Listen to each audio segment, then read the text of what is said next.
Sanità, produrre salute, non profitto. Questo semplice slogan già ci differenzia dagli altri programmi. Non mettiamo in evidenza subito cifre, ma diamo l'idea del nostro progetto, che è il sistema sanitario per produrre salute.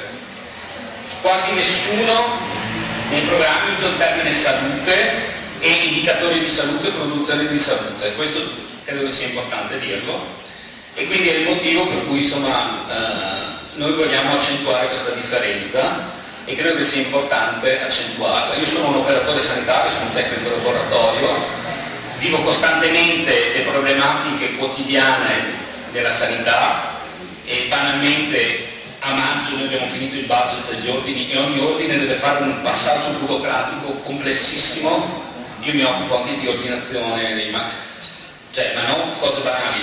Io faccio ordini per 2 milioni all'anno di materiale e ci sono passaggi molto complessi.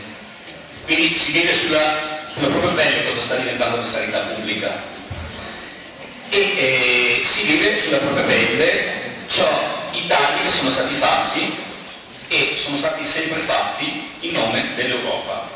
E quindi, agganciandomi a questo, volevo introdurre i primi ospiti della serata, della giornata, Giuliana Beltrame e Gianluigi Trianni, che ci parleranno di Europa, TTP e TISA, il suo equivalente per i servizi, la sanità pubblica in Europa e la sanità pubblica italiana, con riferimento alla privatizzazione, che sono gli strumenti che sono in atto, perché l'esperienza del 22 dice che sono in atto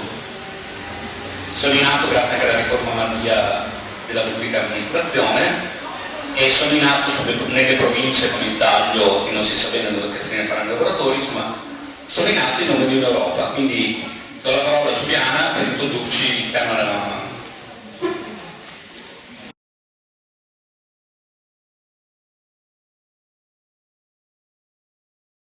Allora dicevo grazie innanzitutto ai relatori che sono venuti e grazie a voi che siete presenti.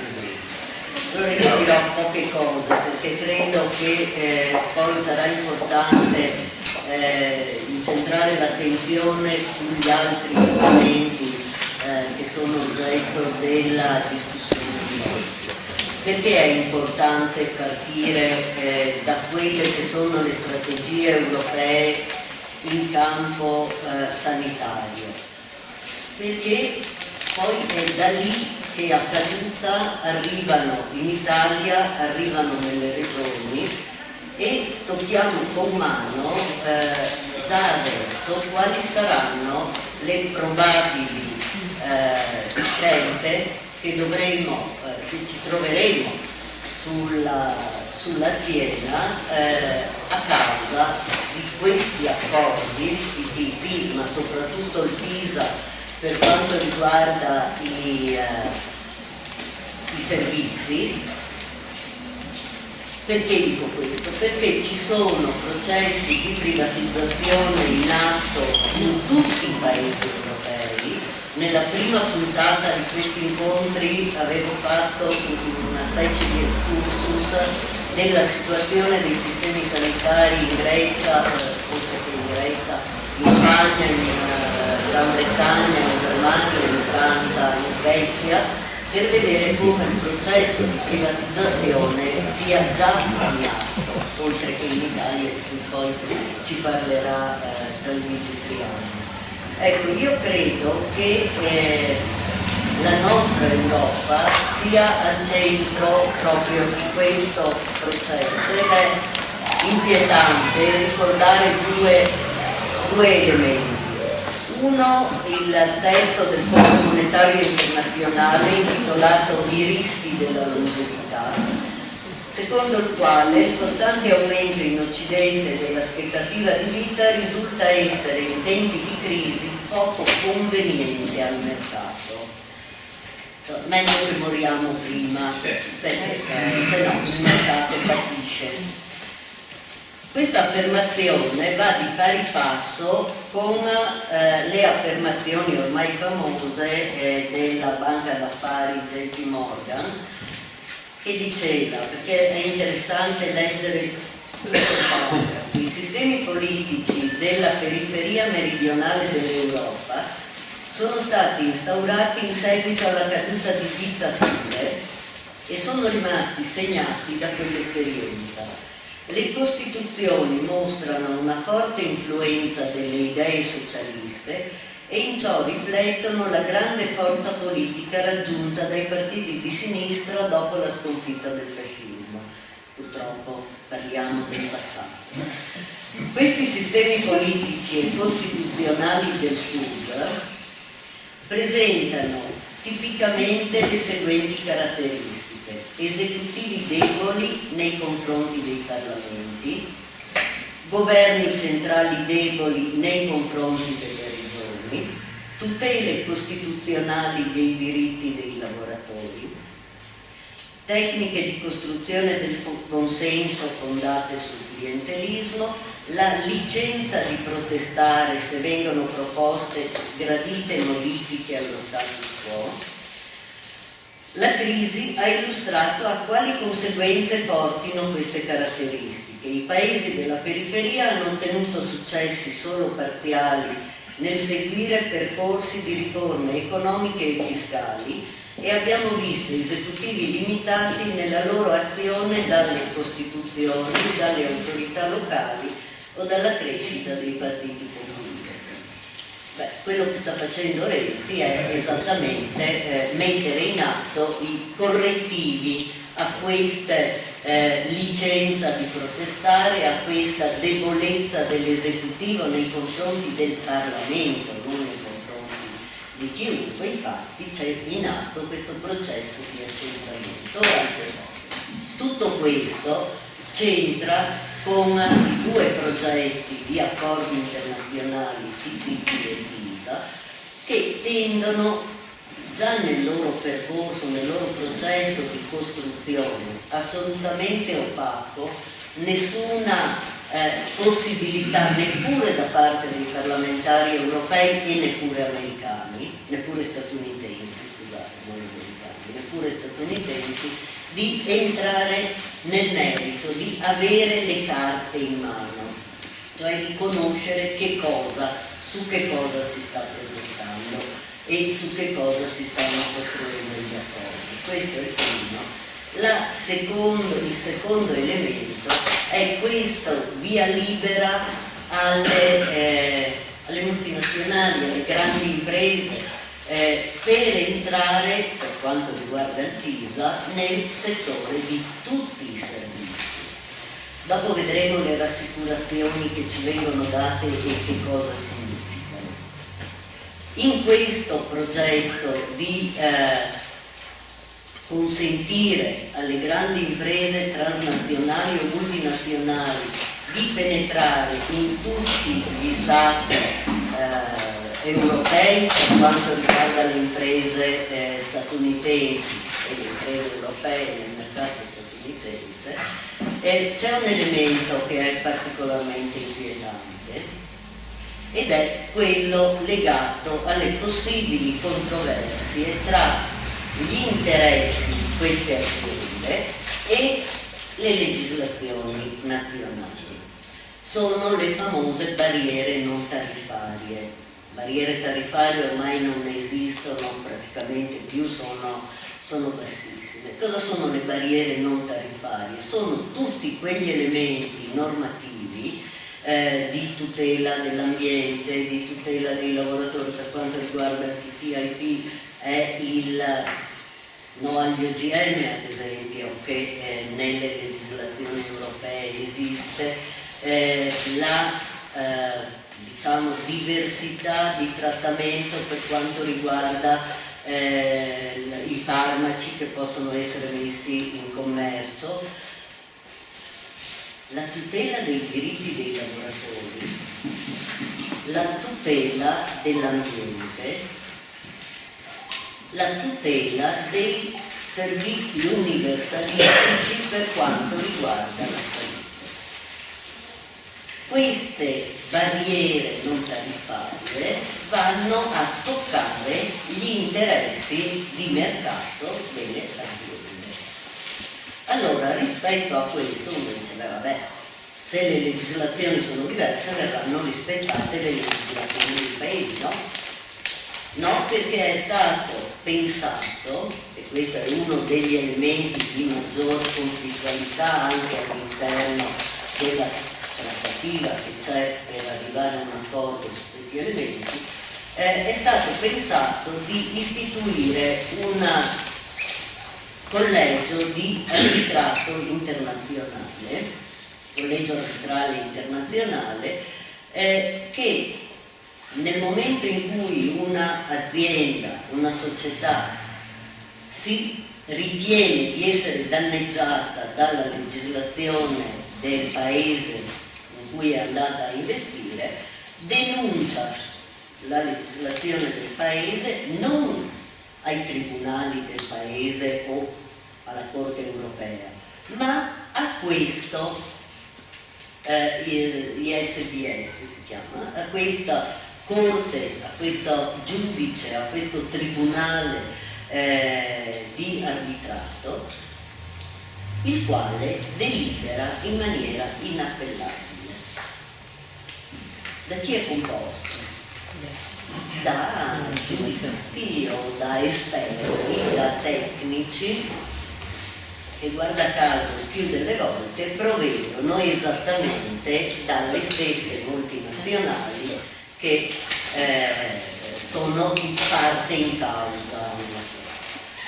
Ora, noi dite, vabbè, ma questo non succede, non succederà, ci sarà. No, è già successo.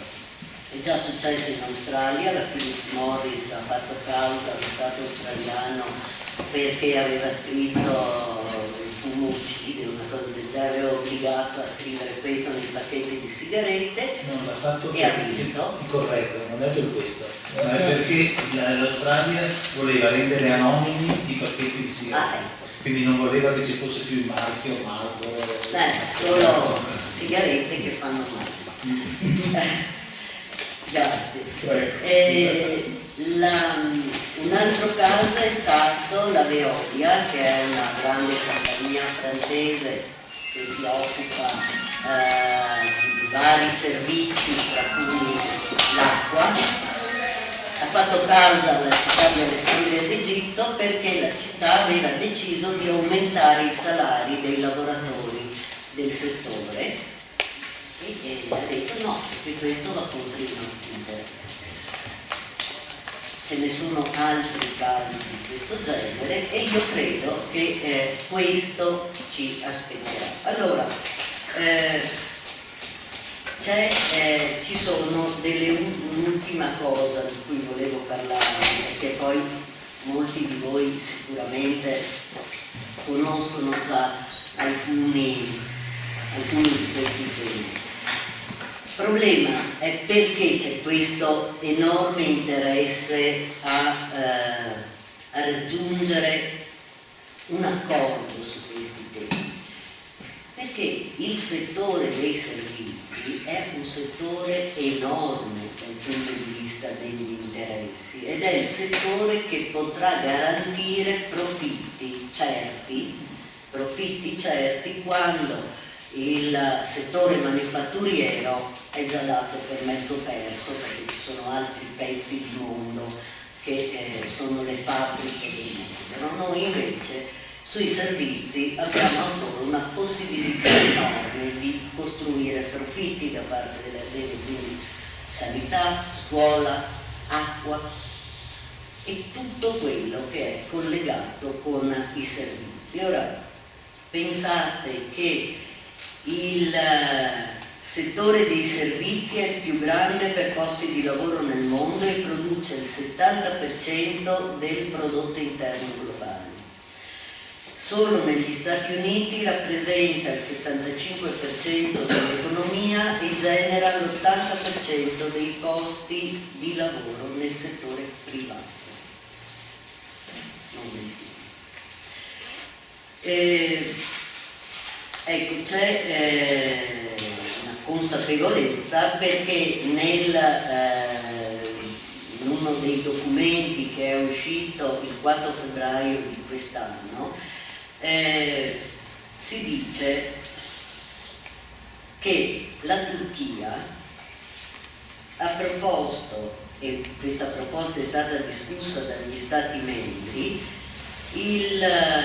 un progetto proprio di mercificazione dei servizi sanitari a livello globale e la necessità di promuovere il turismo sanitario per i pazienti. C'è un potenziale enorme non sfruttato per la globalizzazione dei servizi sanitari, c'è scritto espressamente. Sino ad ora questo settore di servizi ha giocato solo un ruolo ridotto negli scambi internazionali. Ciò è dovuto al fatto che i sistemi sanitari sono finanziati ed erogati dallo Stato o da enti assistenziali e non sono di nessun interesse da parte degli investitori stranieri a causa dell'assenza di finalità commerciali, per cui bisogna metterli nel mercato perché diventino interessanti per gli investitori stranieri. La proposta ovviamente punta a trasferire tutto quello che è il settore di risposta ai bisogni di salute, di istruzione, eccetera, da una concezione universalistica, cioè di diritto per tutti, a una concezione che è hai se paghi, hai in proporzione a quanto paghi. E quindi questo è l'interesse di chi vuole attivare questo tipo di sistema. Allora, le rassicurazioni che ci vengono dall'Europa, sul sito della Commissione europea ci sono le domande più frequenti e le risposte, diciamo, a queste domande più frequenti. Ve ne leggo due sole e poi lascio subito la parola a Gianluca.